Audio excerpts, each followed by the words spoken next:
Ay! DBM. DPWH, ang kanyang Naglakas loob na magbahagi ng video ang isang motorista matapos niyang questionin ang umano'y paraan ng pagpapatupad ng isang proyekto sa bahagi ng Kabinti, Caliraya Road sa Laguna. Ayon sa uploader na si Mario, hindi tunay na pangalan, nakakapanghinayang umano na matapos lamang ang isang bahagi ng kalsada ay agad itong muling binubungkal para sa panibagong rehabilitasyon. Sa kanyang video, hindi natago ng motorista ang matinding pagkadismaya at nakapagsalita pa ng maanghang na salita laban sa mga kinaukulan dahil sa paniniwalang masasayang ang pundo ng bayan.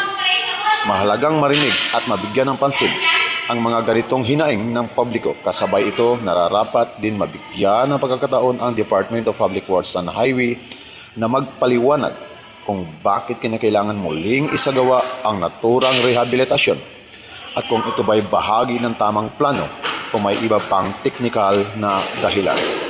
Ang transparency na pananagutan sa paggamit ng pondo ng bayan, usaping may malaking interes sa publiko.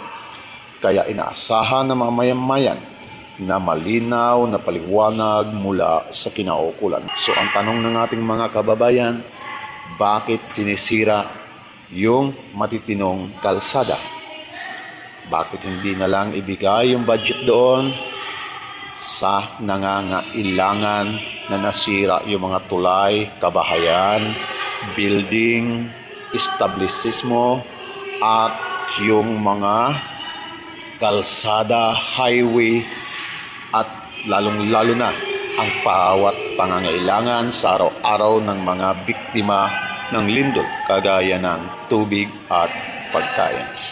Sumula sa pinagkakatiwalaan, inaasahan at kakampi ng taong bayan, Margo TV Broadcasting Network, Correspondent Jeff Balsa. Okay, maraming salamat, Jeff. Nako, DPWH, ano na ba yan?